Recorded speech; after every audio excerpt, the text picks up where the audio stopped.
So my surgeon actually asked me at one point, you know, how bad is this pain? Like prior to the surgery, I said, well, to be honest, I said, if I had to carry on living with this for another year, I probably wouldn't be alive at all.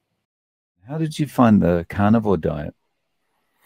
I found the carnivore diet when I was about, I want to say 15, 16 years old, probably about 16 years old. And I was looking to get shredded out of my mind for a bodybuilding competition. And that was bizarre. You know, who does carnivore diet for something other than a health reason? Well, I did it, but I didn't know it as the carnivore diet back then. For me, it was a default way to, you know, strip down fat, get rid of all the edible carbohydrates, and just see what happens. And it was pretty successful. I got some benefits in that period of time. Like my digestion was so much better. My skin started to heal up a little bit, but I did notice that I didn't have any energy. I was cutting back, you know, losing fat for a bodybuilding competition. So I was not eating much fat at all. I think the only fat in my diet was trace amounts through canned tuna and the odd amount in like egg yolks and things like that. So it was a very empty diet, not sustainable. I mean, I managed it for 5 months, got mercury poisoning, but you know, this sort of stuff happens. Then I sort of went back, you know, so closer to current day, like 3.5 years ago, February the 2nd, 2020, I started the carnivore diet again. Now, before that period of time, I dabbled in it here and there, not really knowing it was a thing. You know, I didn't know who Sean Baker was. I didn't know who Dr. Chafee was, anyone like that. But I started to look into a little bit about keto and this sort of thing. And I was like, I don't really like vegetables and fruit that much. I just want to do it on a white knuckle or something, like just do it as pure as I can. You know, I'm made of meat. My muscle's made of meat. What can I do to build more of that and get rid of all the stuff I don't need? So from there, I decided to start it. And it is quite fascinating because I didn't realize how much benefit I'd have. Now, it's obviously going to be kind of my bias as someone that's titled Carnivore Muscle on YouTube, to sort of say, yeah, the carnivore diet's great. I am an advocate for it. I do suggest people do it. I think it is a diet for everyone, not just the odd person here or there that, oh, you know, because when you see online, it's like an interview, oh, I've lost 200 pounds on the carnivore diet. Yeah, but what else happened? What non-scale victories did you achieve? And I think a lot of the time you sort of think it's just a diet for weight loss, just for arthritis. But I've seen so many people get enormous benefits from it. Like, for example, I know older people, perhaps people late 60s, late 70s that have like tried the carnivore diet. Within a month, they're reporting their nails have grown back strong and full. And for people that age, it's one of the few things they can hang on to because they look in the mirror, you know, you're going to age, it's just what it is, but you want to retain as much of a youth as you can.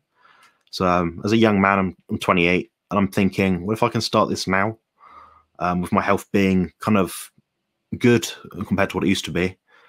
I think I could get a lot of benefits down the line, but I'm only comparing it to what I know in modern day society. So I'm thinking, okay, the average 28-year-old bodybuilder out there is not very healthy, to be honest. A lot of them don't live past 40. So I'm thinking, this is the diet I'm going to apply. I'm going to live the ancestral talents as best I can. Speak to like-minded people that kind of motivate me and keep me accountable. Produce my own information and listen to people like Dave as well from Zero Carb Life to do everything I can to sort of help other people, because I just don't see the point in going about life sort of lackadaisical thinking, yeah, I've got all this nutrition knowledge, medical knowledge, sports, exercise, science knowledge. I'm not going to apply it. Well, no, you know, knowledge is to be shared. I see a sort of space in this kind of nutrition niche of the carnivore diet for that. There's very few of us out there that talk much about physical activity. And I'm not saying to people it's a massive thing out there where they're going to get, you know, all the benefits. I think the diet is the overarching feature of a positive health status. But the nutrition combined with good diet does seem to have a multifaceted approach, I think. Can you talk a little bit about, you said compared to the diet you used to have, it's much better than compared to what it used to be like. What was your diet like in the past? Sure, yeah. That's a very, very good question. Looking back, it seems so bizarre. The stark contrast between my diet now and then. So right back then, we were talking 3.5, 4 years ago now. I was having 1 pound pizzas in each meal with a chicken breast added to it. So I'm talking like maybe two, maybe three sort of ready meal pizzas each day. I was having ready meal curry and rice. You know, they cost about $1-2 or £1 sort of thing. My meals were just like rice, pasta, loads of cheese, a few eggs here and there. Not much animal protein outside of that. It's often like chicken and things like that. But I was like eating, I think at one point, yeah, for about 4 months straight, I think I was eating about 1,000 grams of carbohydrates. I was getting that through Haribo and stuff like that. So we're talking here, if it was just Haribo, for example, like 1.2, 1.3 kilos of Haribo each day. Obviously, I was having like rice and pasta, but at least half my dietary intake of carbohydrates was from sugar through, you know, jelly sweets and stuff. So we're talking a lot of carbohydrates there. I did notice some benefit in that I got heavier. Now, for bodybuilding, you want more weight, you can get stronger, lift more weight, stuff like that. But in terms of health, no way, no chance. You know, you become more inflamed, you get all this glycation, you age faster. Then you're dealing with the digestive distress. So like right now I'm eating, honestly, about 1 to 1.3 kilos of food a day, something like that. Whereas before I was eating 2.5 kilos of food a day at a minimum. But I was topping that up each day with about 8, 9, 10 liters of water each day. So my food intake's less than halved. And my water consumption's gone from like 10 liters a day down to about 2. So it tells me my body's in a better state. I'm not chucking so much stuff away, you know? So yeah, my diet before was not great for health. I mean, my digestion suffered, had acid reflux. I was put on all the standard PPI medication people usually talk about. I've got a cardioesophageal hiatus hernia, which is in my throat down here somewhere. And that's about 3 centimeters big, I think, as big as it can be without operating on it, basically. So I'll live with that probably for the rest of my life, but it means sometimes swallowing stuff's a bit more difficult. But I do seem to be susceptible to the problems of a diet rich in carbohydrates. You know, my inflammation goes right up. Acid reflux comes right back oftentimes within hours. So I've kind of learned my way. And there's some things I can tolerate better than others, you know. Cauliflower isn't the worst thing for me. Cucumber, lettuce, very bland, neutral sort of things aren't the worst thing for me, but I'm not having them day to day at all. I'm having these things like 1 to 2 times a month, maybe with family. We're having like a roast dinner sort of meal out. So, yeah, now my approach is strict carnivore. Some seasoning sometimes, some herbs sometimes, I don't know. Some sugar-free sweeteners sometimes, but I don't drink that much coffee. I'm pretty clean outside of that, but I've noticed recently, although I've tried to be perfect, I think sometimes that can put you in a difficult spot when you're out and about and you're with family, and a carnivore meal, when you have to eat so much food, just isn't viable. So you have to sort of say, well, I'm going to go for a meal here, which is, I don't know, a steak with a baked potato, some real butter, not margarine, and a bit of cheese or something. So that's not going to be the worst thing for me. And I kind of rationalize it that way. But it's a sense of normality. But when people see me and they know me, you know, for long durations of time, they see me as a different person. And it's interesting for them because I was asked recently, actually, I think it was my brother, he said, like, oh, is this your current diet fad? I'm like, by fad, do you mean 3.5 years? At what point does it become just a way of eating, you know? So it's funny looking at it that way, but I can also enjoy a meal out of family. I do suffer for it, yeah, admittedly. 2 to 3 days, I do feel a bit inflamed, a bit blocked up, but that's life, and that's something I'm willing to accept and take kind of thing. But yeah, the strictness of a carnivore diet is really important, I think. So you mentioned before that bodybuilders often die early, like they're in their 40s or something. Is that related to the desire to just go for extra weight all the time? And like you said, you know, like eating the Haribos and the pizzas and all that kind of thing, that's what does it? Yeah, I really feel like it's just the chronic inflammation, the toxic overburden of everything they do. Everything they do is extreme. I mean, to look extreme, you have to be extreme. I've never met a bodybuilder that just happens to get there by chance. You have to take risks, and you have to make oftentimes irrational decisions to achieve a certain goal, past a certain point, I think, anyway, when it comes to like the pro level. I think some of it's just chronic stress, like physical stress. And that physical stress can manifest itself into mental stress. So what I mean by that is they'll say, oh, I have to train 5 days per week. Then they'll go to the gym. Oh, I can't make it because I've got a client in the morning. I can't do this, so I'm going to have to train tonight. But I'm still going to take my caffeinated 600 milligram pre-workout, amphetamines, and all sorts of drugs to get me in the gym at that time of day. Then they're going to use downers to get themselves asleep. Then they're going to go on and on through that cycle until they find, well, my body's broken. I can't sleep properly. I can't do anything without drugs. And that is a common occurrence amongst a lot of athletes. So I think it is so multifaceted. Of course, there's a drug aspect, but I mean, there's the diet, the lifestyle. And it's like the constant thing of being in front of a screen. Like most bodybuilders I follow, they must be in front of Instagram stories on their screen nearly all day, every day, because you can see what they're doing all the time.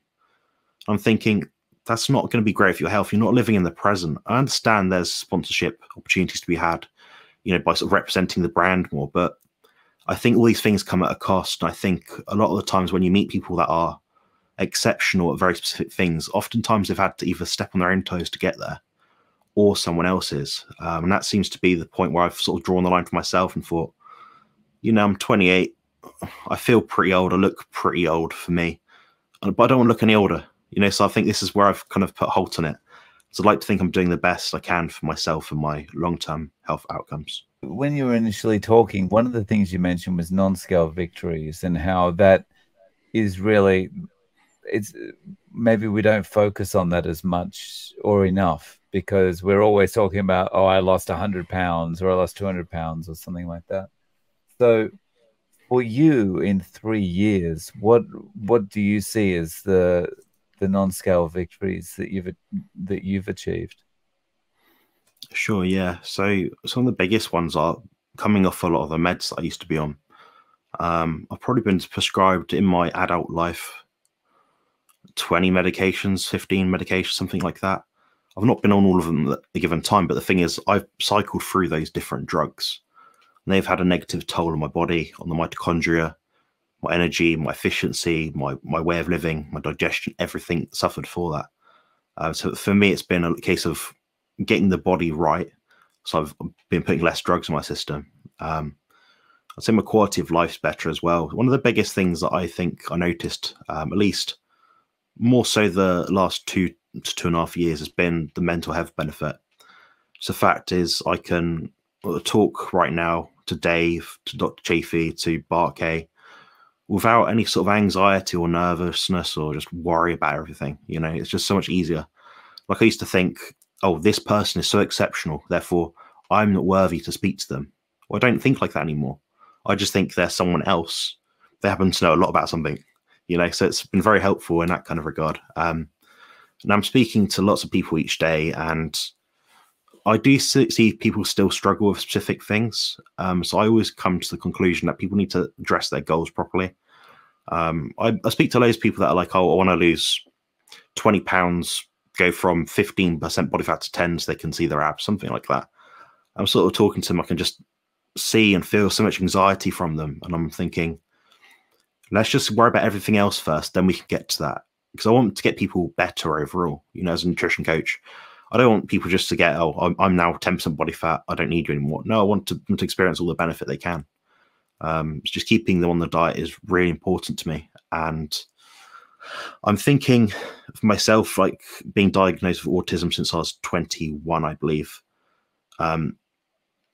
It's not really a choice anymore. As in, I don't want to go about my life feeling miserable, depressed, sat there, staring at a computer screen, playing games, just being useless overall, when I've got a completely viable option in front of me, as long as I stick to the diet. The diet is the only option for me, and it's been a massive factor in terms of my mental health. Now, interestingly, I've been able to shift that knowledge onto some other people recently, and it's been quite helpful for them. So for me, you know, you live in your own mind. You know, your body isn't always visible in a mirror, but your mind you always live with. So I think the mind is one of the most powerful tools, and people should try to respect that and hold it sacred. So everything you can do in terms of your diet will often have a massive effect on that. I've been learning lots of ancestral tenets, like I mentioned earlier, about grounding, the correct light exposure, surrounding yourself with positive people, and just doing things the right way, being out in nature. I think a lot of us lose that. We lose that ability to communicate with the outside world and be in the outside world. So I definitely feel like people need to just get on with it, take the leap if they haven't already, and just do it. You know, you're going to hit stumbling blocks along the way. Most people do. Most times you change your diet, you'll have some sort of issue where your gut's like a bit distressed. You might not sleep very well, might get some cramps. These are all very small in terms of the long-term benefit you could actually have for the diet. A lot of the time, these things do sort themselves out. I think about 400 people now I've consulted with. I've got maybe 2 clients ever that have said to me, I have this problem and I can't fix it past the, say, 2-year point. So I'm thinking, well, everyone I'm speaking to having these issues, I'm just thinking, like, it'll sort itself out. And to be honest, it has. It seems to be that way. Past about 2 years on the carnivore diet, most things will be put into remission. Of course, if you're like 800 pounds trying to get to like 200 pounds, well, that's going to take a bit longer perhaps. But outside of that example, you know, you can see there's always things that you can benefit from. I'm definitely looking at that. What might be even helpful for people is to look at the body head to toe, just write down on a piece of paper, oh, this is what's wrong with this. This feels sore. This feels like this. This muscle's tight. Then do it again 6 months later, and you'll find that it probably won't be quite as bad. So, yeah. Really is important, because you forget what stuff's like, you know, once things start improving. Yeah, for sure. You talked about when people come to you and they might have anxiety or whatever, and they might be wanting to feel better about themselves, and you know, their way of doing that is, you know, if I can see my abs, then I'm going to feel better about myself. But you're talking about, well, there's work to be done before that. Like, I think so, because, yeah. I think that's really important, because if their only solution to feeling depressed or feeling bad about themselves is, well, I need to see my abs. Well, when they actually do see their abs, there's going to be like this 5 minutes where they go, oh, I feel good. And then that's it, right? That's going to wither away. You have to really work on the mindset more than anything, right? Yeah, it becomes distraction, I think, eventually, when you get so hyper focused on one goal, like getting your waist to a certain measurement. Then you look at your body and it's like, well, my body actually looks significantly better. You know, oh, I don't have this pain in my feet anymore when I stand up, or all these strange little things. So yeah, I think a lot of it is a distraction. I think people should set probably more than one goal, maybe one physical goal, one health goal. Oh, one health goal, I don't know. I want to, I don't know, stop using aspirin inhalers and medication like that. Or I want to gain an inch in my arms. There's 2 things you can go for there. You can keep changing those goals, but I think having 2 goals in your back of your mind is probably more useful. Do you mind me asking a little bit about the medications? 20 medications seems like a lot for someone who's only 28.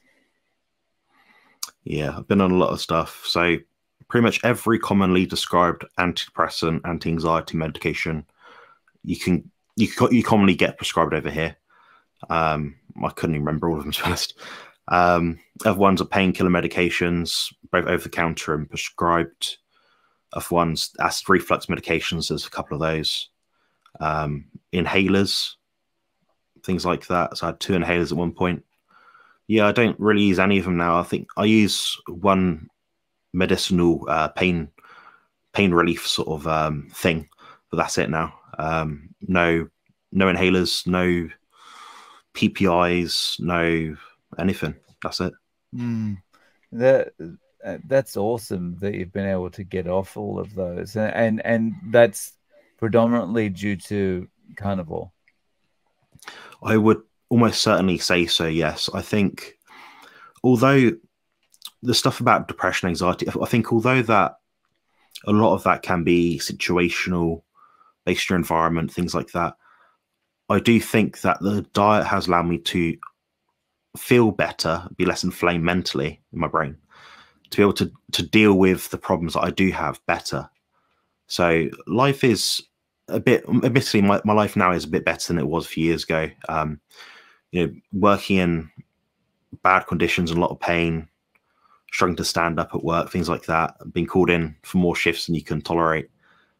Going home after work and lying in your bed for 20 hours until you next have to go to work or whatever it happens to be. That was not ideal. But saying that, the longer I've stayed in this diet, the more I've been more motivated, because I've seen a light at the end of the tunnel. to realize, well, if a diet can do this, something I'm taking from outside my body can change my life in such a potent way. How can my own mind achieve such a potent effect? So I'm thinking, well, the diet is this. Well, here's the other side of it. And this is something I can control. I can control what I think and how I feel and things I do each day. Luckily, living in the Western world, we have the opportunity to do these things. For the most part, apart from some kind of censorship, perhaps. I know we've talked about your back before, but never much in.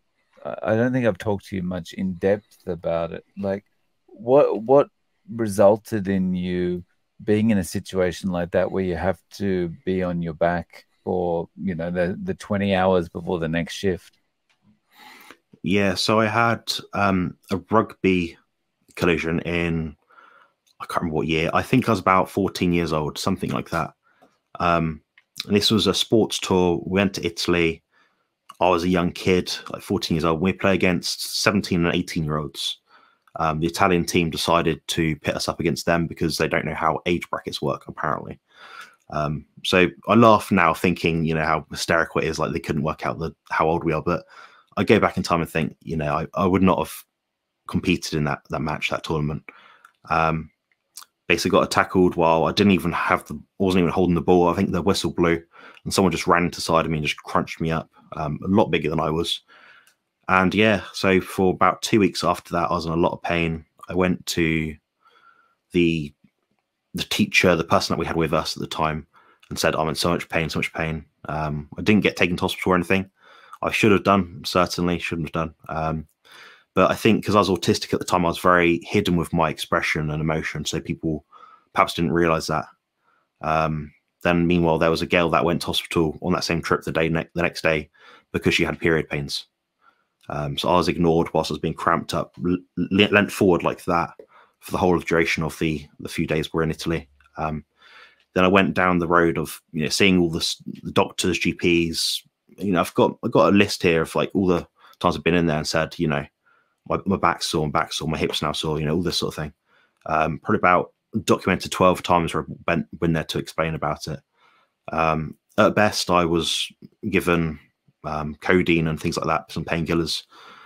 It wasn't until I got a bit older, maybe I want to say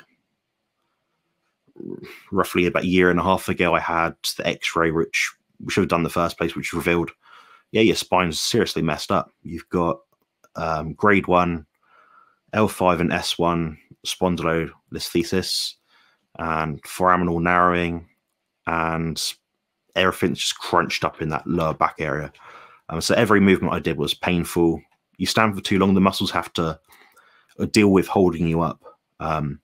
So went down a lot of rabbit holes, perhaps over the last 4, 5, 6 years before that. So I went to, for those of you who don't know, I managed a supplement shop. I tried all the herbal supplements you can imagine at every dose, CBD, turmeric, magnesium, every rub, every spray you could imagine. Like the whole shop, I could buy it. I spent every penny that I had spare on supplements to try and relieve the inflammation and pain. Then one day I decided to have a blood test, and I thought, okay, what's this going to say? And it said inflammation.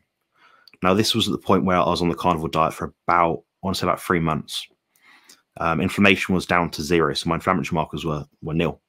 So inflammation wasn't my issue, so that kind of taught me there's something structurally wrong with your body.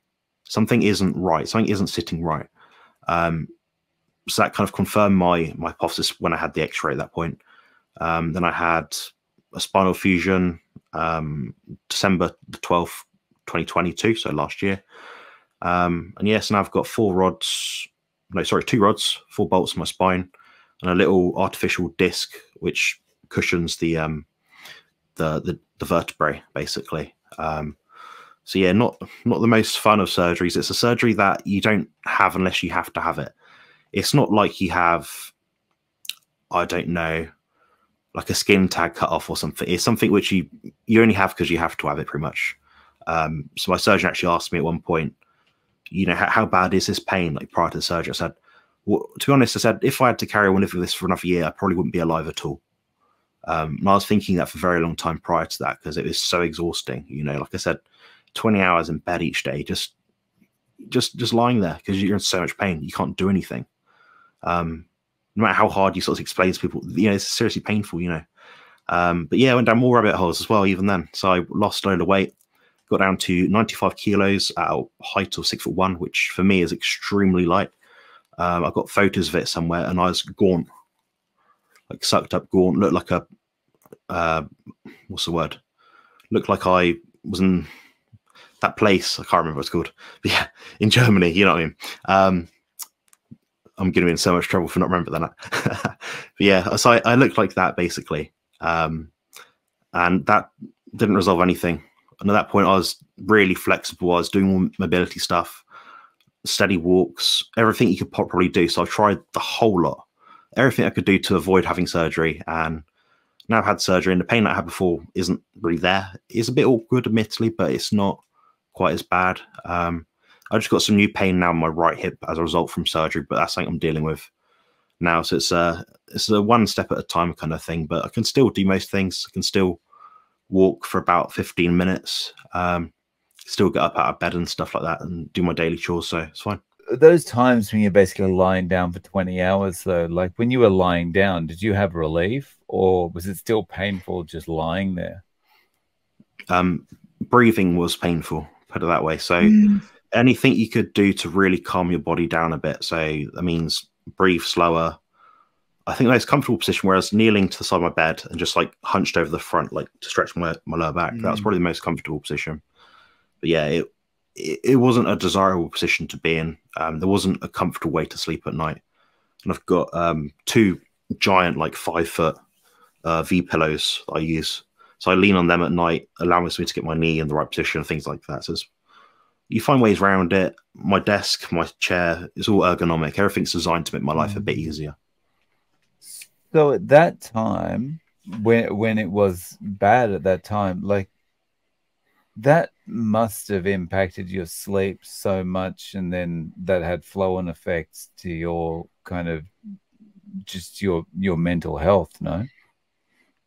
For certain, yeah. I'd say my sleep at that point, like 3 out of 10, rubbish.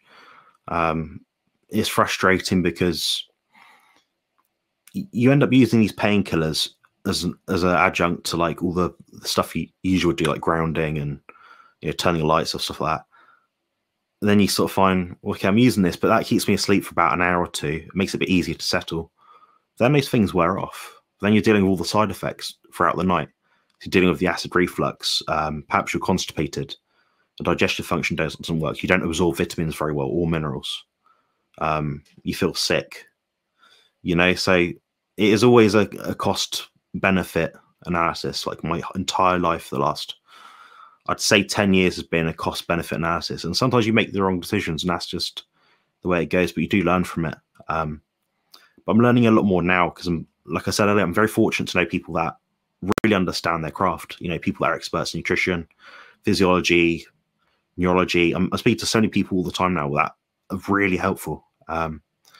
So it's a different kind of mindset I have now. I'm more grateful for the life that I do have and the opportunities that present themselves. If you were speaking to a client who wants to kind of lose weight, feel better, how would you recommend they get started? Yeah, for most people, it depends what they can achieve at the time. If I was to say my average client, broadly speaking, I'd look at them doing maybe 2 to 3 home workouts per week, or workouts in the gym if they have access to it. Usually I say to people to just commit to things very slowly. So if I say to someone, do 4 sessions a week for an hour, it's a lot at once. 2 to 3 a week is pretty sensible. That might be a full body workout. So you're looking at like something very simple, like a circuit. So you might do a push-up, a dip, a towel row. So you get a towel hooked between your feet and then just pull it up to your chest, up here. You're looking at a squat and maybe a lunge or a wall sit, something like that. And that'll work your entire body.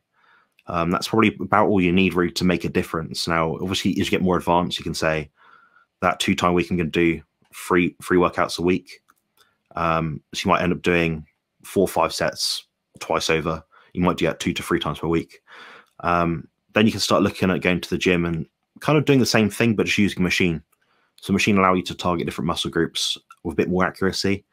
As much as sometimes I think that calisthenics are good, body weight stuff.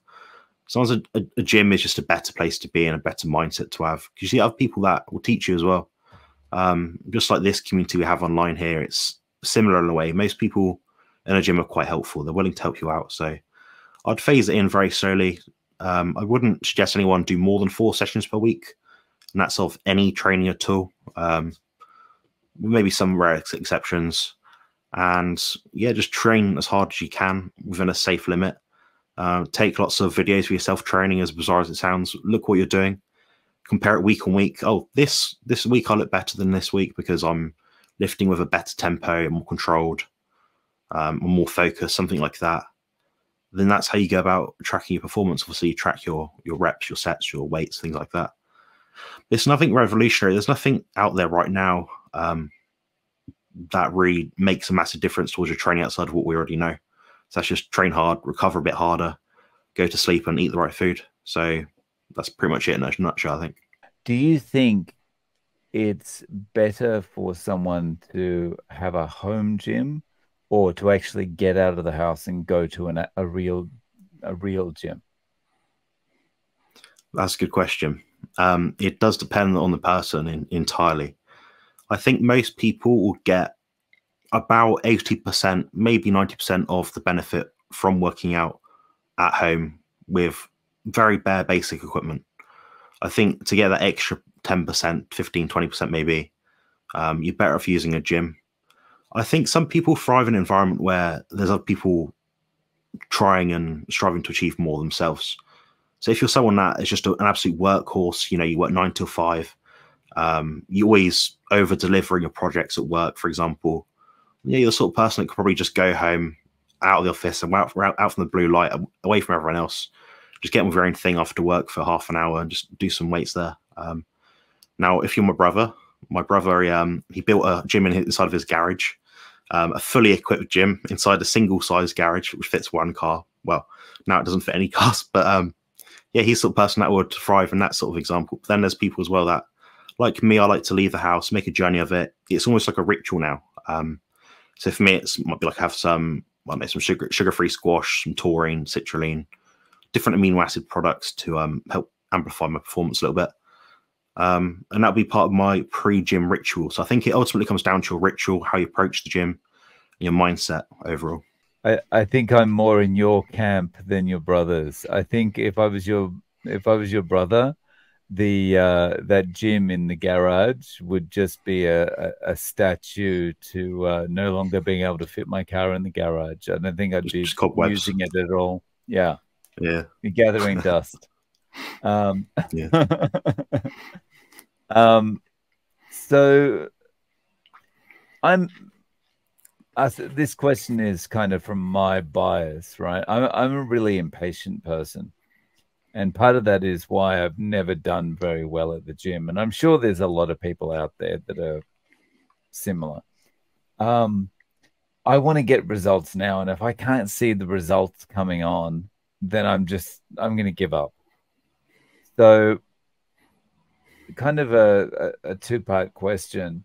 First part is how do you stay motivated when, the results are coming on so slowly? And the second part of that is, if we combine the gym with a carnivore diet, are we going to get results more quickly, or is it, again, depend on the person? Or They're good questions, yeah. I think ultimately people have to make their goals very decisively. So for me, that means I'm going to the gym each week, not thinking about next time I might go on a bodybuilding stage, I might look like this. That is a long-term goal. That's a bit more distant in my mind. What I'm thinking about in the gym session is, how does that gym session make me feel? And how do I get the outcomes I want? So to find out outcomes I want, I'm going to have to measure my weight training. So I'm tracking, I'm logging, I'm writing down what I'm doing in the gym. It's all a big science experiment. So the more analytical type of person will usually find bodybuilding more fun, at least like, resistance training, because you're looking at thinking, oh, how do I crunch these numbers to make this better? So what kind of formulation works for me? So that's what I think a lot of it comes down to.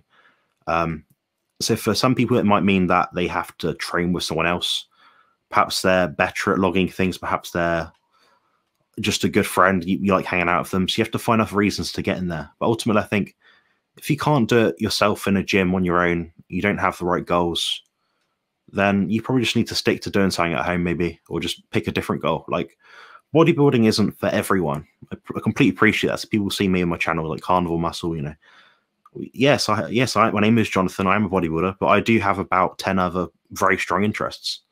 So I think people lose sight of that, and they think that a person that goes to the gym is a person that goes to the gym, and that's it, you know. So I think sometimes having other goals alongside it's useful. So for me, when I was actually in university and studying nutrition, I would go to the gym. I'd have my post-workout meal. Then after that, I'd go to the cinema and admittedly have like a bag of Haribo or something. But the point is, I had that structure in my head, that ritual. So you might find that you have a ritual by having a pre-workout drink, maybe, or just a tall glass of water with some salt in it or something. You might find that if you go with a friend down the gym, it's more enjoyable. Perhaps you put your earphones on. You want to get out of the house, listen to some music that you like. You kind of have to tie other things into it, which are more enjoyable and pleasurable for you, to keep you motivated. Now, when it comes to the carnivore diet, I think the carnivore diet thrives in quite a few ways. So the first, probably most obvious thing is that information is kept regular and to the point it's meant to be. You're not getting super inflamed by loads of sugar, which doesn't serve to build muscle mass. The other thing as well is that because you're eating less food, your digestion's a bit smoother. And in turn, you feel better mentally. You can train better because you're not bloated on a stomach full of rice or chicken or pasta or something. Then the other thing is that because you're more fat adapted, you have lower insulin in your body. And when you have lower insulin in your body, you have less subcutaneous water. So visually in the mirror, you can actually see the results better. So that might be a motivating factor because you're not covered in this film of water, which a lot of carbohydrate consumers have. Yeah, it seems like the main things. The main thing for me, I think, has been the sleep side of it. I think anyone can get to a very good level of musculature, at least maybe like an amateur level bodybuilder size, with just the carnivore diet without adding an extra food. But one thing I have to admit, now this is slightly in opposition to what a lot of people say, is when you become very big, I'm talking like a 20-stone bodybuilder or perhaps Eddie Hall level powerlifter, you have to eat a lot of food. Because the carnivore diet is so effective at modulating your appetite, you won't be eating that much food to gain that extra weight, to be able to lift the extra weight when you're in the gym or in a meet. So in that instance, I'd say you're going to have to add in other foods. So for me, that means I'm adding in some raw dairy sometimes, once or twice a day. Things like cheese. These sort of things are actually higher in leucine as well, which is insulinogenic, but it also amplifies muscle protein synthesis as well. So it's a multifaceted approach. But then beyond that point, I think there is a point of diminishing returns where you can't just add more food because your body won't let you. You'll be so satiated that you won't be able to eat more food. So I'm thinking the carnivore diet will build you a very good above average physique. But to get very big, you end up having to add in dairy. Then to get very, very big, powerlifter size, then you're looking at adding in more food just because you just can't eat that much food. So that's where the Stan Efferding steak and rice diet comes in. So he's a proponent of the carnivore style diet, but he just adds in rice basically. I'll probably get grilled for saying that, but I've tried it. One of the few people in our space that is a bodybuilder that has honestly said I've tried it both ways, and it's very hard for me to be above 125 kilos on a carnivore diet. Very hard. My body doesn't want to be that heavy. Whereas if I'm eating carbohydrates, it's a lot easier. So totally different question. You gave me some information and I want to take it completely in a different way. You mentioned going to the cinema. What kind of movies do you like to watch? Oh, good question. I don't go as much as I used to, but I used to have a limitless pass, which meant you could go to the cinema all the time, basically. I like sci-fi, and I like things like Avatar, and I like war movies. So I'm thinking like Pearl Harbor, maybe. Some of those cheesy American sort of movies, Top Gun. I watched Barbie recently, which was quite fun. I quite enjoyed that one. Yeah, probably my favorite all-time movie is The Great Gatsby. and that's the Leonardo DiCaprio rendition from 10, 15 years ago. I really like that one. Oh, interesting. Wow. And as someone who appreciates sci-fi, are you much into Star Wars? Love Star Wars, yeah. Yeah. Yeah. Okay. Yeah. Um, I think growing up as I watched the original Star Wars movie so many times that I'm pretty sure if it was playing now, I'd be able to recite the whole script in back. So It's you wouldn't just get that burned Mandela into my effect. mind. Yeah, it's burned Yeah. into my head. Yeah. But yeah, wasn't really a fan of the later ones, but yeah. The last three I wasn't the biggest fan of personally. Mm. I mean, chronologically, the last three that have aired, I wasn't the biggest fan. Yeah, yeah. So yeah. So Jonathan, if people want help with the carnivore diet or with anything related to muscle development or getting into the gym, how can they reach out to you? Sure, yeah. So you can reach out to me probably best through my website, which is compositionconsultant.com. I offer consultations, diet and training plans, coaching plans, a couple of ebooks. What I will say is all my stuff is completely custom. I don't have an engine, a software, an app that makes it easier for me. So what you receive from me is me, basically. I'm Mm. very authentic in that sense. I don't want people to be put off by what you see a lot of what people are doing online. Other ways to find me. My email is somewhere in my YouTube channel page somewhere, I think. It's just Carnivore Muscle. You can find me at Composition Consultant on there. The other way is composition_consultant on Instagram. When you talk about it being customized, like you'll actually have a meeting with a client and assess their needs and where they are now and all that kind of thing and make a plan for them. Sure, yeah. So I've been fortunate to have spoke with hundreds of people online, then probably thousands of people in real life. In the fact that I've worked at 3-4 years as a nutritionist in a health food shop sort of thing. So I've spoken to so many people about so many problems. I kind of know what does and doesn't work. I've got a general picture of most people. I do usually recommend people that they speak to me first in person before they do anything else. Then I can make a diet plan and training plan. Usually that takes me about 3 hours to make, maybe. But I've been fortunate enough, honestly, to have clients that just are very dedicated, just get on with it.